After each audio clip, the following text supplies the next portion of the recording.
Hey everyone, welcome to Wednesday, April 16th. This is the weekly briefing. The once a week time, we just pull ourselves aside, ask some bigger questions, understand what's going on, have conversation, whatever we want to. So appreciate you guys being here. Joe's going to help me in my conversation today because whenever I feel challenged in market and sales, I put Joe on the spot to see how fast he can think. So my favorite moment is I'm thinking, I don't know how to answer this. Joe, it's your turn. You have to answer it. Then you have to step in and see how well you do. I will, of course, do my best to keep up, but Yeah. no, it's But going to also be. you have this kind of, it's a closed group for this quarter, but you have a group focusing on sales and you're diving in and doubling down right now. So I know that you guys are probably talking about more and more of these scenarios because they're real practical kind of things you're doing in your small group.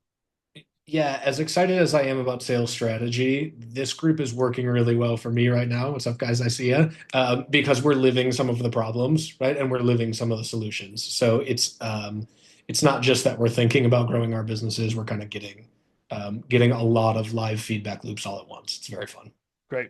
So it's going to be your job, your small group's job to take the stuff we're talking today, put it into practice and see if we were telling the truth or not, or if we solved the problem or not specifically. So Hear this that, is really team? fun Pay for us. attention. Yeah. Okay. So before we kick off, I want to set some rules and parameters here, just add some clarity.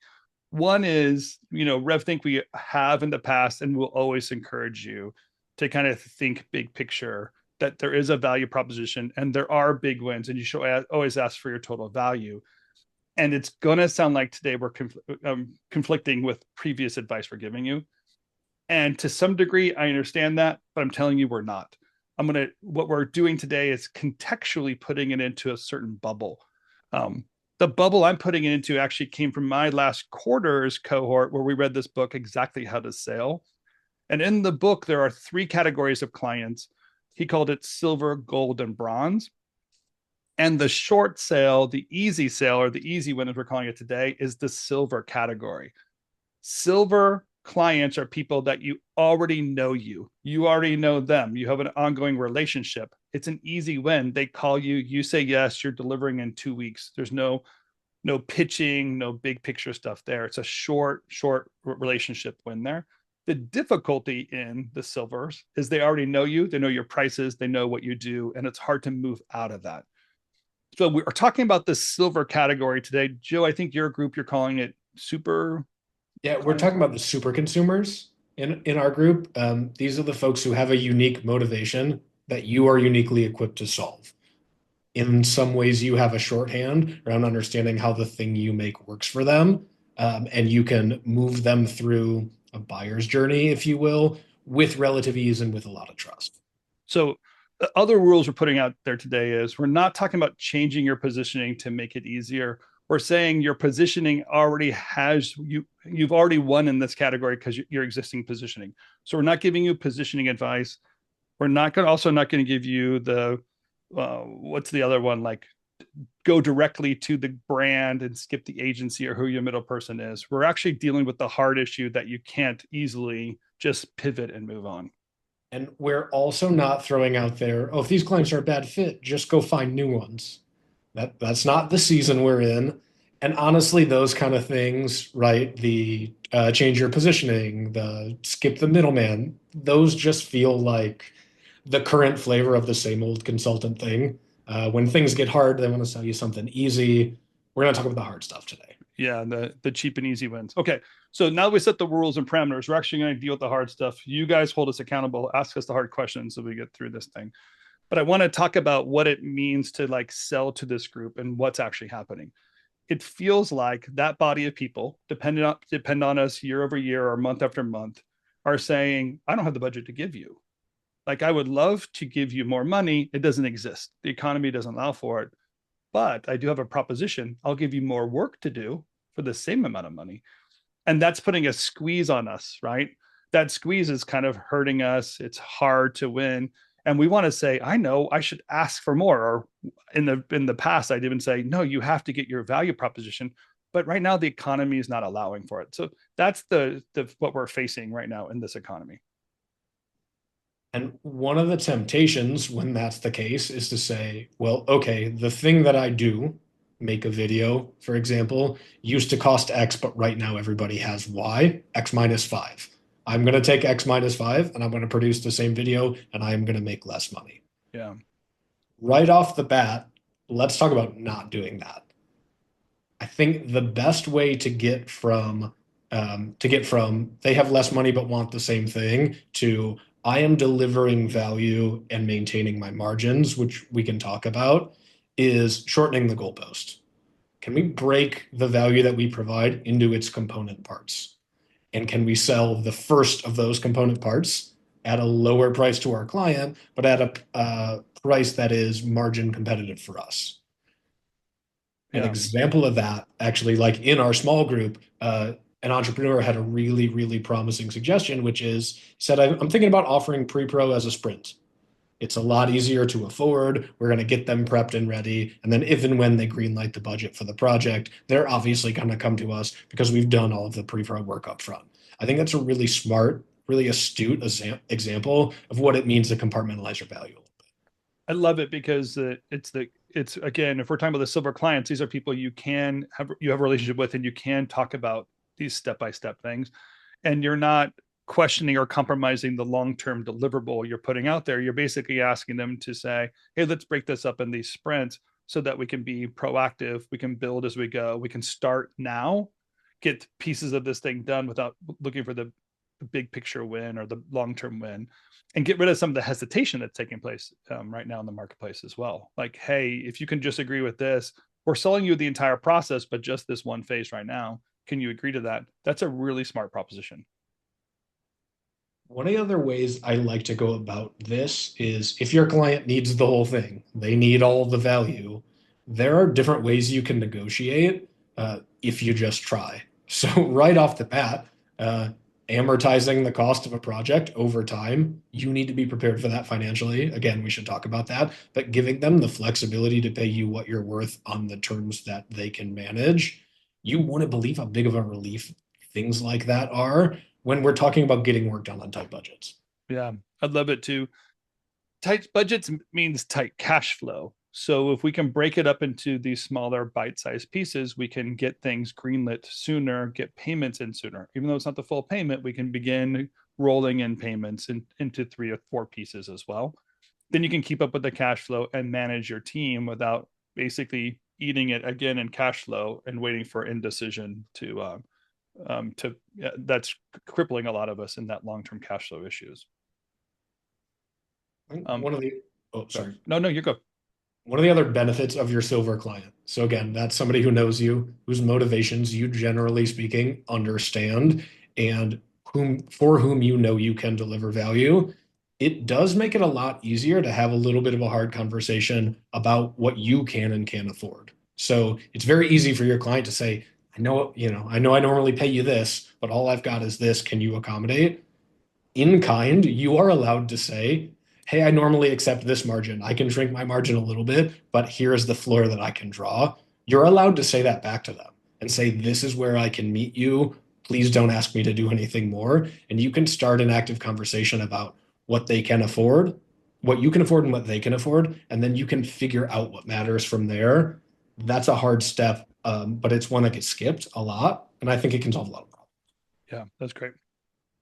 Okay, so the next thing I want to consider, and I know this always sounds, I'm going to try to be careful not to sound like too silver lining-ish or this is an easy answer, but this is some of the reality of the seat that you're sitting in is the entrepreneurial seat. And I'm going to tell you right now, entrepreneurialism will win. If you think about the entrepreneur formula, which is needs plus resources equals solution, this is a moment where the crush that you're kind of putting yourself in is going to create, the necessity is going to create innovation. The small group I'm working with is the Good to Great, working through the Good to Great book. And that is the objective behind that entire book, is to show you how these stressful moments can get you to think differently and process differently. So I'm going to just hold you guys accountable and saying, like, there is also an entrepreneurial moment in this crisis. And the best people to do that with are your silvers. What I'm not saying is convince them that you're a different person or a different company, but you know what they're looking for over and over and over again. And that repeatable nature of that demand creates an opportunity for you to think differently about efficiencies, about technologies, about process, even about creative execution or creative vision of what you're looking for. A lot of things can be solved with the creative in the creative moment, conceptualizing what they're actually trying to accomplish, and then thinking through the technique to accomplish it and put those two efforts together to find efficiencies there. So one of the things you don't have to compromise with a lesser budget is the same creative, perfect execution of certain elements, where you can say, no, to be honest, with what you're looking for at the scale you're looking for, here's an efficient way of making really gorgeous work to get all the things you want to, and allow us to kind of work within that nature. The problem is that we're often facing stress in this moment. We have fewer resources to work with, and that R&D effort seems like a big challenge. But this is where the creatives win. Those of you who are the stronger creatives creatives are going to win, and entrepreneurs are going to win, because the stronger you are in those two categories, the more you're going to face this current market, and then you're going to push your way away from the norm, the standards that are out there, and break through. I'll give you an example of this, if that's helpful. Or Joe, I saw you start talking, so I wasn't. Oh, no, I'd love to hear the example, although I know where I want to go next. Well, I often think of like one of the things that if you started your business 2006 or later, right? One of the things that you weren't privy to is actually the birth of the digital machine and the digital motion graphics tools that you're all familiar with were kind of coming to age. So a lot of us had a moment in that time of pivot. We're moving from, we'll say, analog to digital, to kind of think differently and play with the tools differently. Something has happened 2006, 2008, probably that financial crisis, that embedded those tools out there and said the only thing that's going to make a difference is your personal creative ability. But the tools itself, we're all going to decide to work with the same tools. But that evolution is being challenged again now in 2024, 2025 with AI and the tools that are available for AI. So it's really the ability to think differently about the problems and long-term solutions, and embracing the disruption to see what's available. That's where you win. Here's the challenge. If you start your business in 2023, you might be aging yourself a little bit right now to want to have that youthful desire to accomplish goals that you would have had when you started your business. So some of the challenge we have there is actually understanding the talent that's available to us, and how the talent can challenge some of these norms, and for you to think differently, embrace them, and find the wins. Find the wins with your silvers. These are your friends and family round of people you can try things with, you can explore, and you're not going to lose them as a client. It's hard to pivot with them, but you can actually work back and forth and have an open relationship with your silver, easy win clients, and find out where that new technology and process can create some wins for you. So we talked about shortening the goalpost. We talked about candor and experimentation. All of those things are important with your silvers. Can we talk about protecting your margins, though? I feel like we need to double click on it. Yeah, for sure. The first thing I'm going to say is protect your margins. Don't not do it. I said that to kick off, but the idea that you're going to make a temporary sacrifice in order to get through a hard time is a fine mindset, but that sacrifice just can't be your margin. Like, now's not the time. Yeah. I feel like words that creative people hate to hear are the words that end in ization. So if I say utilization or commoditization, you just roll your eyes back in the head and say, I don't want to hear about that stuff. I want to hear about the creative side and, evolution and process and building something great. But when we're talking about the margins here, one of the things you have to protect yourself from is commoditization. And what I mean by that is the clients are pushing more and more, and therefore they're asking you, what hours are you spending? What rates are you charging for those hours? And when you get down to rate and time, you're in a commodity field, as if one person isn't different than the other. It's just the title, the role, and their rate is the only thing they care about. They're not looking at the more impressive edge. Now that can work to your benefit using utilization. And what I mean by that is when you're looking for efficiencies, the efficiencies should have a market rate to them, and then you should find the gap in how long it takes you to do it. So a more talented person could possibly accomplish in 5 hours what someone else in a standard rate level would take 8 hours. And those are your wins. Those are not the client's wins. If you're commoditized and you work 5 hours, you're charging for 5 hours, right? But if you work within your margins and you realize this is an 8 hour worth of work and it took me 5, that's where I can protect my margins. So be very careful in that proposition and the management of your projects to really understand how your margins work, where your wins are, and protect those wins. Do not give them away. Don't let your producers give them away. Don't say I can just do it late at night and give it away. Don't do it. Be realistic and find those wins and keep those wins. I think the tendency to give those wins away is to do more so that the client gets everything they wanted. Right now, we're not in a place where you're getting all of the money you want, and your client is also not in a place where they're getting everything they want. Both sides of this coin are affected by sort of what's going on economically, and you don't have to bear the entire brunt. It's exactly right. Because the issue that we have as entrepreneurs, and I thought that book talked about the silver, gold, and bronze did very well, is that we can confuse our silvers as the golds. A gold is something, by the way, it takes you a little bit longer in the sales cycle. So you have to invest a little bit more in it, but it's actually someone that it moves your business forward and moves your proposition forward, might even allow you to change the scope of what your offering is. So those are bigger targets, and it's you growing your business. And that's really great. But if we think our silvers, because they're the repeat clients, are the cream of the crop, we're giving away all of that really investment work into a category we will always win. These people will call you, these clients will call you all the time. This is what you're positioned for, and this is what they need. And that's what you're banking on. But you also eventually want to get to those golds and platinums. We know that. And that's where it might be worth spending your effort in that extra pitch deck or growing something. And the platinums, of course, those are your big dreams. Those are your moonshots.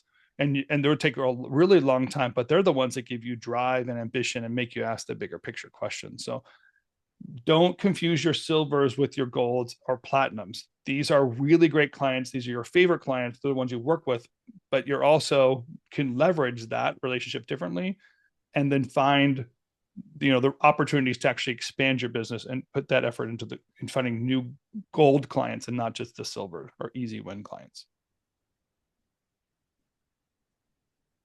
Should we talk about the third thing? Go for it. So By the way, raise your hand if you want to challenge me on any of this stuff. I'm happy to have this open conversation. So the third thing is one of my favorite things, which is do the hard thing.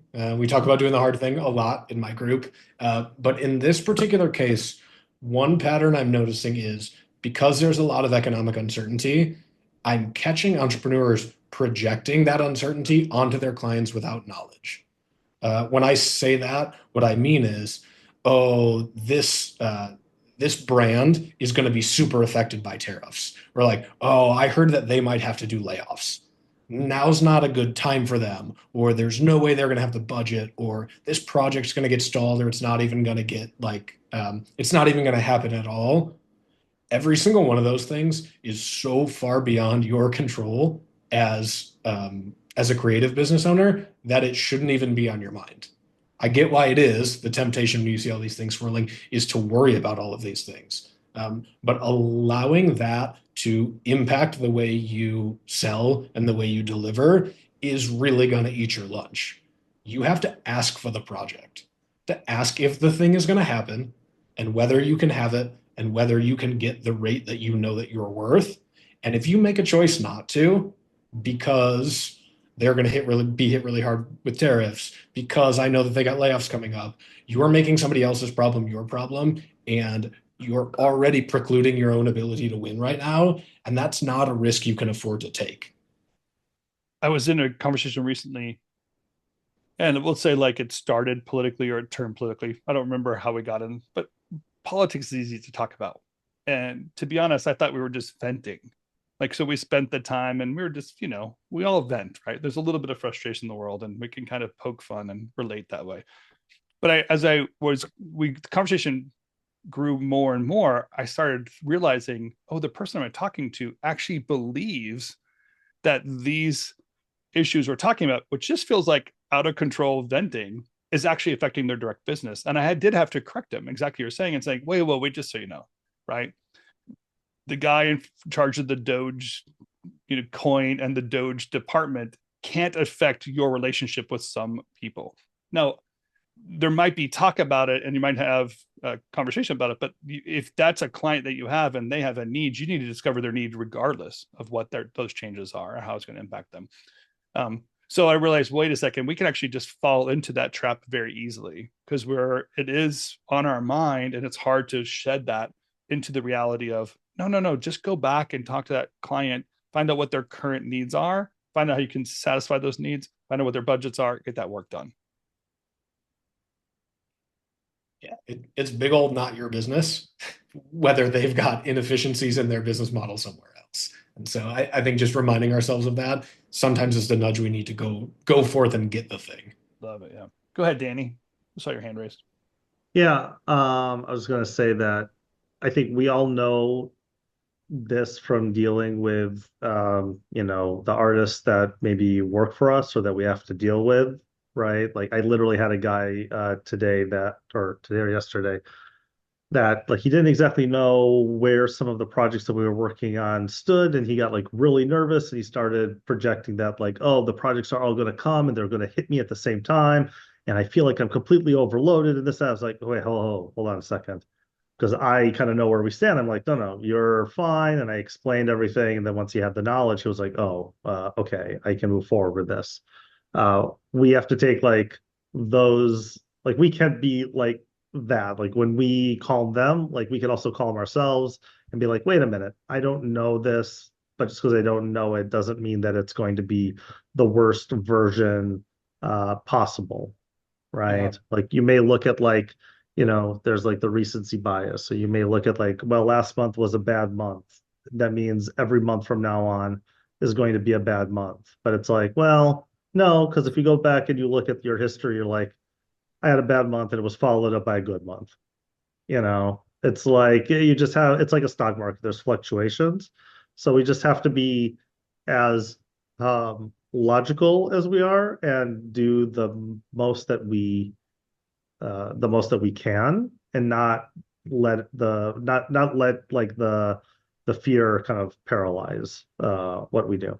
So. Yeah. If I could implant something into my mind, I'd take the recency bias out. I'd have like a crank record, like, yeah, I need to like not be so taking the immediate and projecting out as eternity. It's always going to be this way. It has such a burden. It raises our stress level. It removes reasoning from our regular knowledge, and we actually start devaluing things we know are true. To me, the antidote for that is what I call the decision ladder. And specifically, when you have good systems, you can have visibility and you can just see the facts in front of you. And that visibility of the reports that you're getting out of there leads to insights. Those insights are where you start making better decisions. So you could trust what's in front of you data wise. And if you want to analyze something different, go look at a different data set or start putting systems and routines in place to get you a better data set. But don't fall into a trap of just speculation. And that's such a bad trap. And don't let your friends drag you into it for too much longer. Yeah. Well, and along those lines, one of the things you brought up with the artist, Annie, is that panic moment. And I feel that version of panic moment sort of as an entrepreneur, right? This was a bad month, or I'm not sure what's going to happen next month, whatever the inputs are. And the output is, I got to go get 462,000 projects, and every one of them has to be high six figures and crazy margins. But like, what I find unhelpful about that is there's no one action you can take that will get you 4 projects. But so I was actually I was with one of my clients, we were in some one-on-one advising, and he was feeling some of that similar kind of like panic to just like, I have to do 500,000 times more than I'm capable of in order to make progress. It's like, great. Well, we're going to go back to shortening the goalpost here. It was like, just pull up your phone and look at your texts and look at the client you have texted the most and the most recently. Just call that person and see what's going on with them, right? Like that's what, like the focus on the silvers is so good. It's just like, who are you cool with texting and see what's up with them. Like that's really all the action we're talking about at this stage, Yeah. Or maybe just advancing a common client or a common referral client into text level messaging would be an advancement. You could just an easier way to get collaboration with them. Super great. EB, I saw your hand raised. Oh, you're on mute, by the way. I don't know if anyone else is in the same boat, but it might be something worth talking about in case they are. And I think I've said this to both of you, but I feel like firms like mine that are, or studios like mine, where we started in 2019 are having a particularly weird time because we don't have a ton of data or a ton of benchmark that isn't affected by something or another, positively or negatively. So like we actually ended up having a lot of, horrible to say, but like positive benefit, I think, during COVID. And so now it's like we're not really sure what it actually looks like to have like a normal Yeah, time right. doing what we Yeah. do because it's Yeah. never a normal time. So, and or falling back on data that says, well, it's okay because when we in 2009 or whatever, it was like this and we kind of were able to do X. So I feel like there's some and some of us might, for me particularly, who don't have as many systems in place, I think because we're small and you can kind of trick yourself into thinking you don't need them, I think, because you're like, well, it's just me and a few other people I know doing Yeah. this. Um, this moment I think can feel a little scary because you're like, I actually really don't know what it looks like to operate in a time like this. That's pretty fair. One, I love data. And not next week, but the week after, I'm going to do the quarterly, review of everyone's numbers and kind of show data and trends. And I love that. But I know from where I sit, I also have lots of conversations. I have comparable conversations to find context that also add to the data to give me some of those insights. If you don't have data and you're looking for context, here is the solution is kind of funny and kind of easy. You actually just have to get out of the house and start talking to people. Yeah. And that's like, go sit down with your client, go ask the questions, feel free to invest time in those relationships or finding competitors and finding out information that way. That way you can set your own context. You don't have to win the world. You just have to win the next month or next quarter or next few projects. And in that case, you're really just looking for that soft, easy lead and then finding the ones that match what you're doing. So permission to go out and not look at Facebook data analytics and LinkedIn marketing materials to find out that lead. There are other places and other good leads. And it's that relational piece that I know that's really, really winning for clients today in huge ways. Relationships are where everything is right now. And the economy is relational based. Yeah, good point. Any other thoughts or kind of questions? I know that I know some of you in the situations you're in. I think these are almost softballs to you because you're already winning in these categories. You understand these relationships with your short-term clients, and you love those challenges to put up there. But I think some of them, if we admit, some of our usual players that kind of went cold on us, right? Or they're behaving really weird with this like on again, off again, ghosting behavior. And I think that's the challenge we have nowadays is what's the conversation I need to have with these silver leads or the easy leads, or what do you call it again, Joe? Your super consumers? Super consumers. Yeah. So Joe, what is that? Like, what might that conversation look like if I'm going to them and asking them these questions and doing my R&D with them? Oh, wait. Oh, Bill so P, number 2, do you have a question? Yeah. Yeah, it's Stev, by the way, if you want to know what Stem? my name is. Yeah. Stev. It's like Steve without the E at the end. You just drop the E. Love it. Nice to meet you, Steph. Nice to meet you guys as well. Thank you so much for your time. I'm curious to know, do we have to stay in the conversation with the assumption that we have silver clients? Like, what about if we wanted to build a book of silver clients?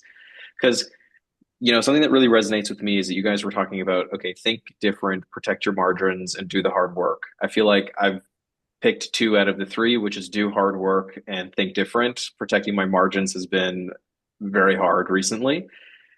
And in, the essence of thinking different and doing the hard work, I've genuinely just decided, okay, I'm hunting gold, platinum clients. Silver and bronze, I'm really not interested in working with them anymore. Really small projects with small wins, things I can do super easy, but the time, I just feel like the time invested isn't worth it.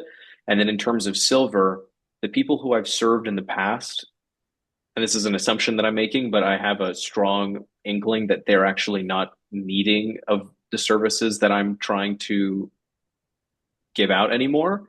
And I'm now looking to like build a book of business elsewhere. So I'm unsure because like sometimes I want to call up, X people I've worked with, but it genuinely sometimes doesn't make sense to me. It would just be like a catch up moment.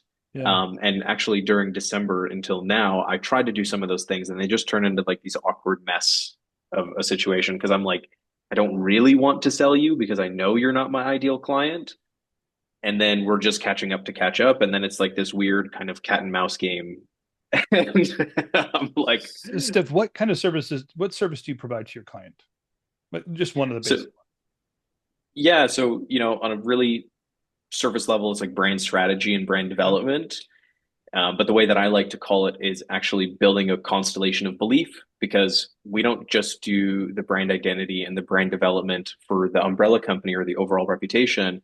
I really try to understand the business as a whole and break down the business structures and then build out constellations based on each of the structures and so on and so forth. So it's quite in depth.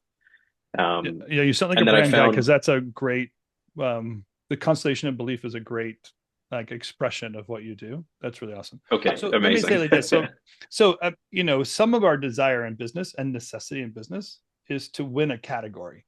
So one of the ways we win a category is in our positioning work. That's why positioning is really important from the beginning, because you can come up with a constellation of belief in that expression, and you're the only one that talks about that. So when you market that and you push that stuff out there, people are looking for it. They're going to find you in that category. The trick to that what category win is eventually those golds become silver, right? Eventually the pirates become the Navy. Like it happens that way. And what we're waiting for, if we stick only with that client, is we're expecting our clients to do all the pivoting for us. So we hope that they're keeping up with latest trends and are challenging us that way or pushing us that way. But we do over time become too solid and too soft. That's where we see like giants of corporations that Stephen Price was on maybe a few months ago. He talked about how often PSYOP was in Stash Magazine, like sometimes multiple submissions in a month. And now no one talks about PSYOP anymore. So what happens, what are those trends that happen is that you rely on a certain client base. And if you keep on fishing that one hole, the fish dry up. So this is the who moved my cheese moment where silver is really, really great. It's what you're winning for. But the gold and platinum, as you're pointing out, allow us also to pivot, ask bigger questions, and have a better fit for what our calling is or what our purpose is or what our strengths are in a time of pivot. That's why we want that balance.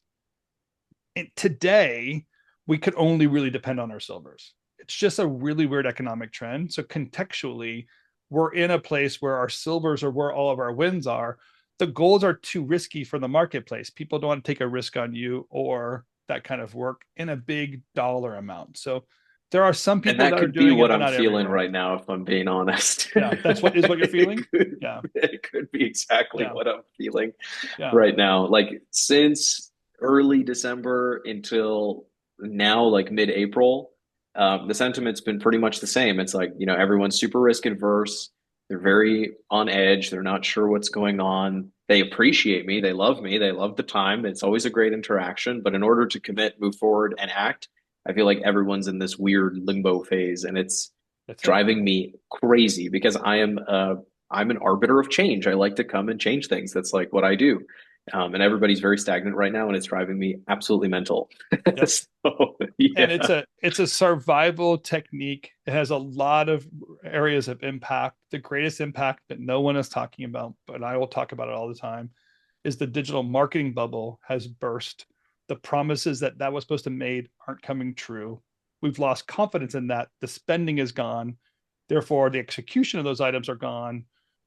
Those big mega companies, Amazon, Facebook, Google, have reduced their process. And so like there's a big gigantic shift that's happening. And that's where all the spending has come from. Now it might be right sizing to pre-COVID year, whatever the stuff is. It just means, but it's a real pivot. So that's where we have to find these relationships because they're asking for more. And they're going to say, hey, can you do me a favor, Stev? Can you do me a favor? Because I have so much work to do. I'm overwhelmed in my job and I need you to just do what you do. And you can say, yeah, I can. Can you just not interact with me 7 times and only do it 3 times and make it more efficient? Yeah. Okay, great. I can find my margins then. I can deliver sooner. I can do more of those projects. So that's where the relationship-based ask is there. And it's our friends and family round, but we're not talking about a pivot moment here. We're talking about, like a certain context that's this plays out in. I'm not sure if this is going to relate to other studios, but I just want to pitch it out there just for a quick thing, because this is relating to the Think Different. Is it then plausible for you to tap into your silver bank of people and pitch them to doing something differently? So like, for example, you said the digital marketing bubbles burst. Well, in my world of branding, it's like digital is just one constellation. It's a solar system within the constellation of beliefs. Yeah. Why don't we take the budgets that you would have put into digital and do some sort of like in-person activation or so on and so forth? Do you think it's worth having those types of conversations? It's like, worth do you want having to change every conversation. I'll just say, like, you're kind of using your silver and asking for a gold. And the trick there is they've already positioned you, and it might be easier to find a gold that's fresh than not. That's it. If you're going to do it, fail fast. If it's not going to get what you want to, just recognize it and get out sooner. So yeah, that's how I do. Okay. Mike, you've been rendering. I've been watching your eyes, and I saw you raise your hand, Mike. So I know that there's something happening behind those glasses. Yeah. Yeah, thanks, guys. I mean, it's a timely discussion. My business partner just left the studio. So we have a client that I would call a gold client that we went through a rebranding project with. We're a design studio. And they had come to us, and we put a healthy number in front of them, got the job, did a great job. Everybody loves it, the work, turned out great. And now we're sort of, it kind of feels like we're sort of in this period where we're transitioning to them being a silver client, because they're like, oh, great. You redid the brand, you did the big picture thinking, and now it's a resort. So they have all these sort of places that the branding needs to come alive, either in packaging or, wayfinding and that sort of stuff.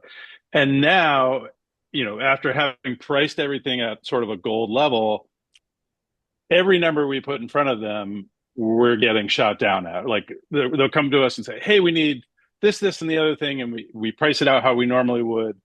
And they'll come back a week later and be like, actually, we're going to back burner that, or we can't afford that.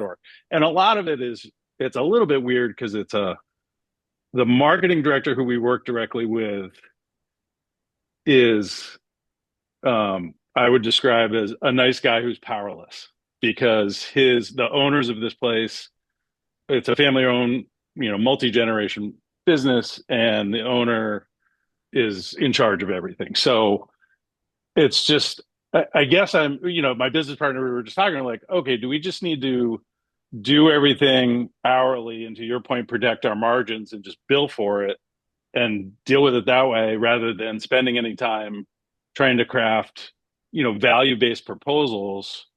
Or is there some other strategy we should be thinking about that we're not? Because we're just sort of like, all right, I can't write another proposal for these guys and just have it either go to crickets or be like, oh, that's out of the budget, even though they're like, anytime we ask them like preemptively, like, hey, what's the budget for this? Happy to work within it. We don't have a budget is what we get. So we're just sort of scratching our heads. Yeah. What's that? So, okay, Joe, do you want to say something? Oh, I was just going to ask a question about it. So what's interesting about that, like that's fairly common, honestly, Mike, like at this stage is client asks for a thing, you give them the thing they asked for, and then they say no. And it's like, what are we doing here? But the question I have for you is like, is there a trend or a pattern in the things they've asked you for since the big rebrand? Like, do they actually need a design system that you could charge them a decent margin for and say, hey, here's 4 freelancers who can execute it on the cheap? Like, is there a side door into the thing they need as opposed to the front door into the thing they want?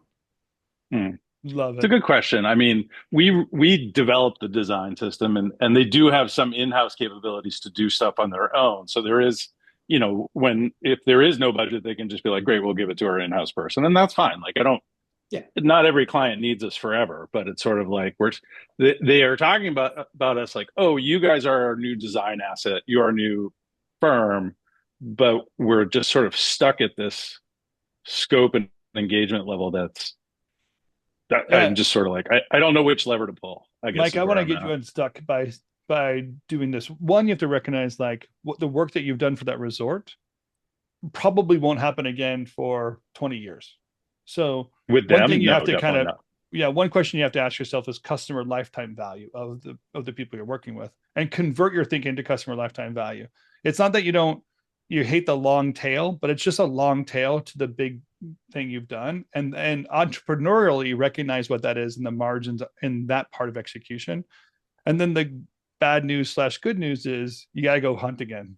You got to go out and start. Oh yeah, totally. That's the only answer, because you're not gonna. Right now, you've just recognized like either this is running out or not, but that seasonality of what's there has got to be something where you're more in control of it than they are. You can give them, the proposition of how you want to work with them. I wouldn't even mind on an hourly basis, because it doesn't sound like it's your initial winning proposition is the execution of these items. It more of a satisfies a deliverable. So to get past that gate, go there and start hunting, and just give yourself permission of like, got it. Let's just make a simple deal and then just service this client, but don't be hold accountable to them anymore and try to make big propositions and big wins. I think that's the easiest way to kind of get Yeah, no, and I don't think we're that far off from that. I don't think we are trying to, I think we've been pricing things at sort of a silver level and trying to, acknowledge the fact that, okay, you paid us a large sum to do a very important project, and we appreciate, we try to keep our clients for as long as it's a good relationship and it's profitable and those sorts of things. And we like these folks. So it's just sort of like, I don't know, it's just been kind of a one-off, in this conversation was timely. I think David raised his hand because he probably deals with similar clients. Isn't that right, David? Yeah. Thanks, guys.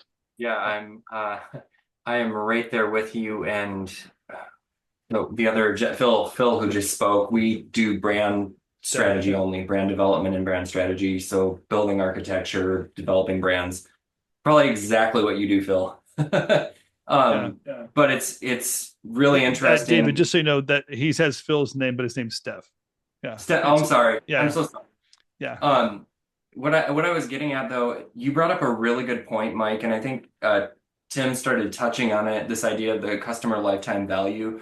We have a retainer client that's been with us now for 5 years, and when we took them on, it was like a multi-six-figure branding project, very large project, and we've kind of continued on with the relationship. And I've noticed at some point that retainer stopped going up year over year, and what they needed now turned from, we need help building these big brand campaigns, developing all of these assets, to we really need your eyes, your oversight. I tell them that I'm kind of like your brand Nazi. Like I'm the guy who like looks at it's got to make sure that it's on, it's activated. But the great thing about that relationship now is it's gone from what was a platinum level client to being a silver level client, and it hasn't tarnished in a way, right? It's the relationship's still really good. They still are really happy with the work. Just what they need is not quite the same anymore. My mother-in-law actually had a really good comment, and I'm just throwing this out there. She said, how much are you giving to the people who only need the brochure? Are there some clients who are just the brochure clients that you want to offer them the moon, and you know that you're capable of it, and they just don't need it right now, and they're not willing to pay for it? And so it kind of was a revelation, and maybe I need to start thinking about those people and allowing them to have the very best that I can offer them at that level, and just do it exceptionally, knowing that it doesn't have to be platinum anymore, knowing that it doesn't have to be more than the brochure anymore. It just is. Yeah. I don't know if that makes sense. No, it really does, David. And the reason I appreciate you bringing that up is I think it's a right fitting of the gold, silver, sort of bronze that we're talking about. Like a silver client isn't the client who pays you a median amount, right? It's a client for whom you do sort of like stable, predictable work and have a good relationship. It doesn't have to be the one on whom you make less money. And so if we go back to redefining that as like in terms of fit and not just in terms of the amount of money you make, I think it's a lot easier to decide where the role this client plays in your life and in your portfolio. Yeah. No, absolutely. And it gives you a lot of freedom to not feel that burden of, I'm not delivering exactly what they need at this level anymore, when it's like, maybe they don't really need that right now. And that's okay. You can still deliver exceptionally. It just doesn't have to look exactly the same. Yeah. And then we have to admit, it's hard to let go. Like let go and go. Sometimes it's just fun to stay with the work. I want that client to give us more. We already work so hard to get them. And some of the reality is just how fast we have to turn things around. I think Danny's point of like the short-term bias kind of just truncates our ability to make that decision. So EB, go ahead. Yeah, in terms of like protecting your margins, because obviously that's something we do live action. And I know you guys know this, but we do like mainly documentary branded work. I feel like we have a little less room to break it up or to pivot around in what we do, just because for one being, there's people we do value pricing for the most part with what we do, but on the back, we don't ever tell a client how many hours or whatever. But obviously on the back end, the way it's traditionally done is like there's a DP who has a day rate. There's an editor who has a week rate. Like, and obviously all those people are super pressed right now too from all sides because they're losing more work from every stream that they lost it from. So I feel like I don't know if other people in live action or other people who have businesses like this that take like kind of we're really, really lean crews, but even so, take, people to pull off who operate that way. Kind of how you guys are thinking about protecting your margins and creating wins for your clients or trying to make something happen for your clients when in production, especially in doc production, where we don't have the luxury of being like, let's do a bunch of like previs or pre-production. It's like either we're making it or we're not, kind of. But I think people in live action just generally might struggle with this idea of like, how do we? It feels a little less room to move, especially right now. I think for how much your crews are suffering already, and asking, not wanting to lose like okay, well, they'll just make less money. Like I'll protect the company's margin, but I'll do it by paying people less. Yeah. And there's not a lot else to sort of pull from. Like I just had a client who's probably a silver for us. I hadn't heard from them in a while. They came out, they wanted something from us, and it's like I'm trying to get it down to the absolute minimum where everybody still makes money, but we're so small that we have so few people and stuff to begin with, and that's part of what we sell on that we feel a little bit less like I don't know what else to pull out from under this to make it go down. Well, it's smart because what kind of where you're processing too is that commoditization issue, where the minute you're starting to reduce the price of a resource, you're basically just saying that resource doesn't have the value used to have. Exactly. Where like a entrepreneurial way of thinking about it is just reducing the overall resources needed to get something done. So the number of days to accomplish something, I'll reduce the number of days so people can make their rate, but the number of days isn't there. What that should do is, I'm reducing the resources in days, it gives me more free time to go find the next client to fill in the blank than filling in time with a lower price item, killing your margins. It feels good to be busy, but you're killing yourself and your long-term gains without getting back in the field and doing it. So that's the trick. It's getting off your seat is the hardest part because we've already won that client and we love what we're doing. Why can't we just keep on doing this forever? That is definitely a problem for us for sure, but that's a good way to think about it. One of the things I'll say too, just for a bit of perspective, like your creativity is not just your ability to make a thing that somebody else can't make, right? It's your ability to solve problems differently. So the thing that needs to get done for the client is X, and you may think you need 5 days to do it, but you have 4. Yeah. This is not a negotiation. I'm not asking. You're going to solve the problem within 4 days, and it's your prerogative as the business owner to tell people that and not ask. And I think sometimes we have to kind of take that power back a little bit. It's like we're creatives and we can get it done. This is the time you have, and this is what you need to produce with it. Is sometimes just a thing you have to say out loud. Yeah, that's a good point. I think like reducing. I forget sometimes that time is a factor we can reduce, and in fact should maybe sell on our side since we bill a lot of us are ex-journalists who are deadline journalists. So maybe we could even spin like a positive value somewhere there where we're doing it in less time because we're good at it. Yeah, exactly. Perfectly said. Yeah. Go ahead, Steph. Oh, sorry, Danny. I think Steph was first. Go ahead. Yeah, sorry. This was just to add on to EB, and I did get the question answered.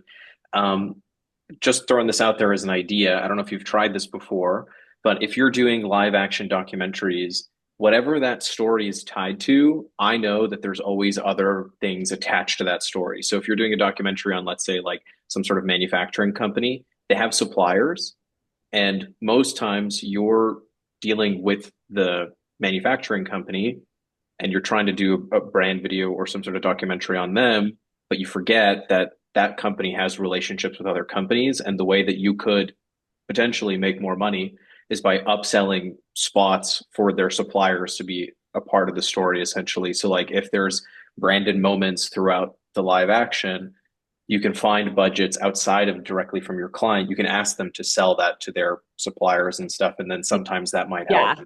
We had a lot of early, we actually had a lot of luck with that because we'd have these really big, like Fortune 500 companies that basically would want to make these customer stories that were about their various customers, their various suppliers, whatever.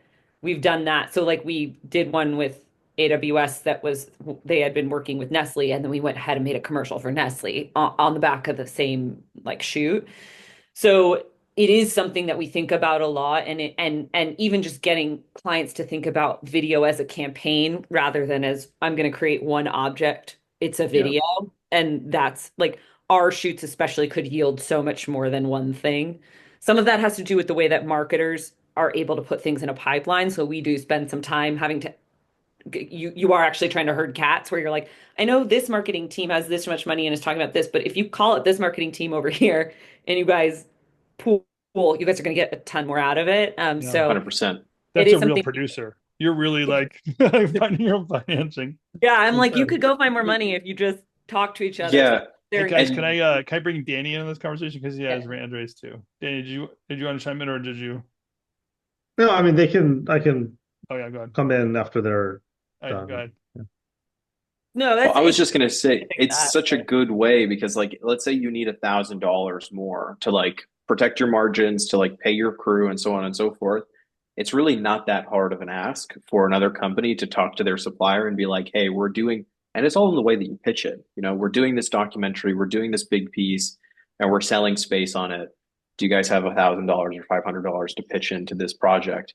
And 9 times out of 10, that's a silver relationship between them, right? Like there are going to be most businesses, they do deals like that all the time. So I was just something that caught my attention. Entrepreneur brains are at work, guys. You can like literally say needs plus resources solution, right? You can just see it playing out right there. That's the beauty of community, by the way, too, is just to run things off each other and do it. It's really awesome. Yeah. I want to just kind of touch on a couple points here. Again, I mean, I don't know exactly your circumstances, but you mentioned time earlier. We had recently a new client that came over. They had a rush job, and it would have been if I just was asked to bid normally, it would probably be like 150 or 200K.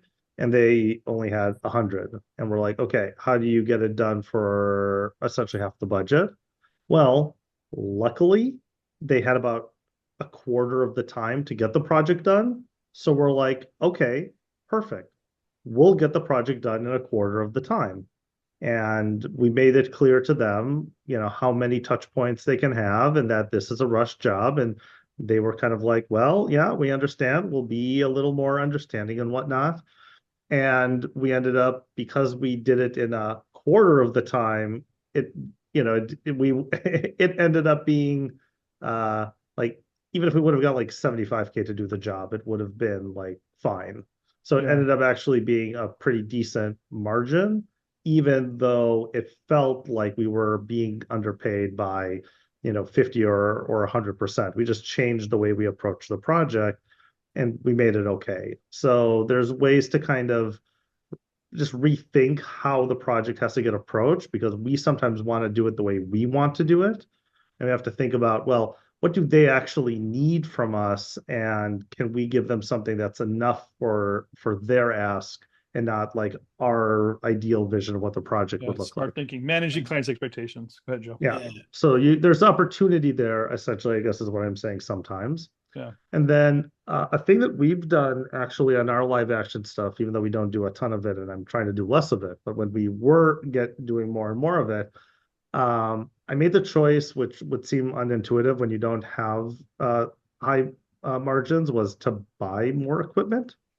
Oh, yeah. Because if you buy all of your Yes. equipment, you can use Yes. it very often, and then your margins actually come down because essentially now you're not paying for any gear. It's much cheaper. We've done that over the years. It is much cheaper in the long run to do, Yeah. as long as you have a longer ramp of work to somewhat support it. If you Yeah. don't, it gets tricky quickly. Well, and that's this kind of ties back to what we were talking about before, which is like I mean, I'm not speaking from not experience here, right? Like I had the thought where it was like, I don't know if should I buy this slider? I don't know if like this client is the client that we would usually use that piece of gear with. Are they going to do a lot of work this year? And it's like, well, if I am afraid they're not going to do that work this year, so I'm not going to buy that piece of gear.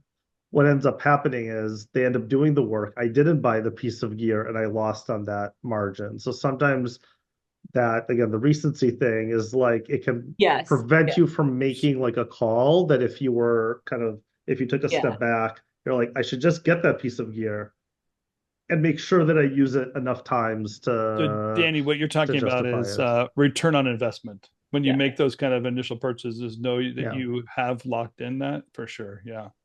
Othniel, Yeah. did you want to throw a comment or a question?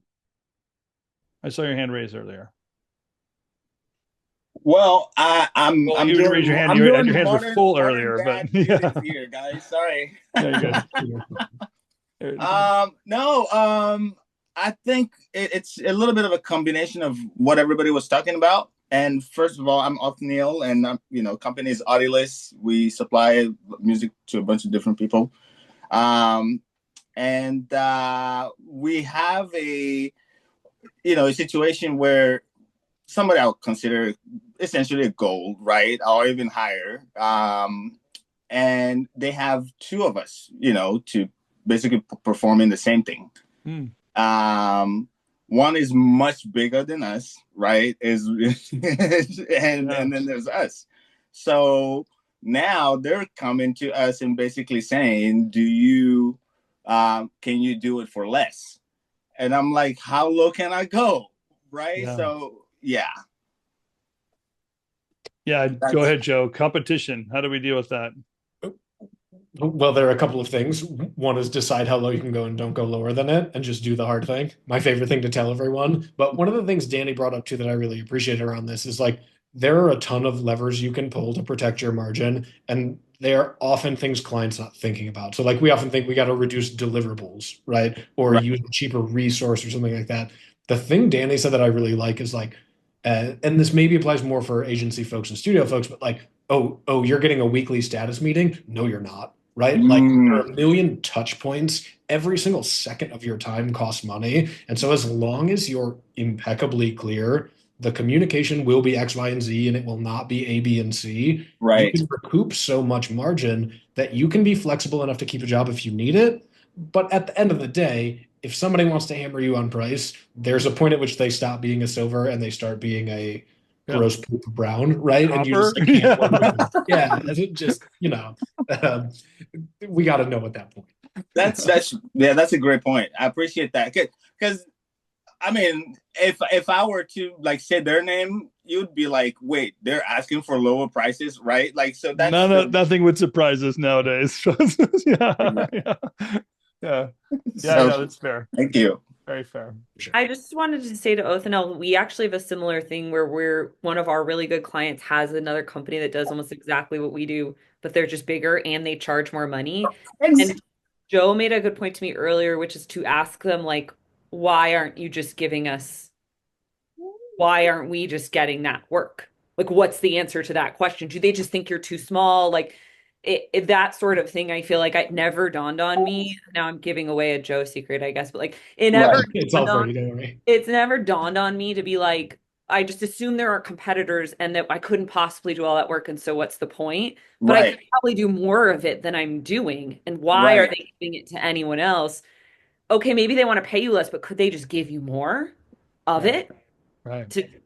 Like why are they still having this other big company do it? Like maybe it's almost like you forgot that you can ask the question, and just being like, oh, whoa, duh. Because you might find out something you don't want to hear, which is, well, will they trust them with different challenges than you? Well, whatever. You just want to know that so you could up your game as an entrepreneur.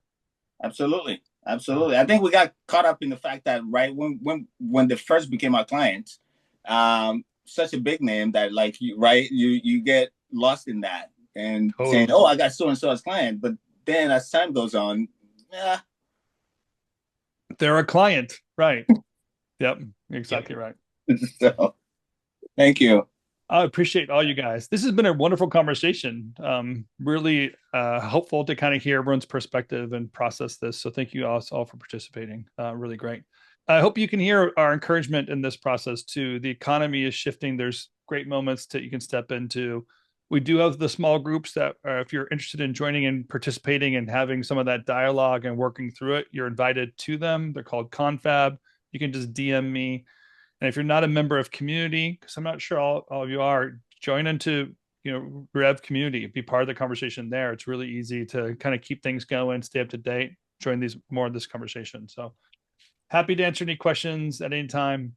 You guys know my door is open. Half-hour strategy sessions are always available. Feel free to take me up on that. Joe, thanks again for stepping in and bringing this conversation to us from your small group. It's really, really awesome. Oh, absolutely. Happy to be here. I appreciate all you guys. Yeah, of course.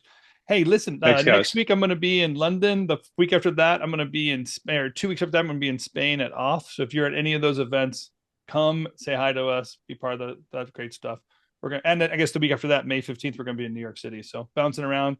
The week after that, I'm going to be in Los Angeles. So I'll probably get a chance to see every one of you on the planet in one of those 4 places. So keep yourselves posted and come say hi to us wherever we're at. That's awesome to see you all. You have a great week, and we'll see you next week on the weekly briefing. Thanks, everyone. Of course.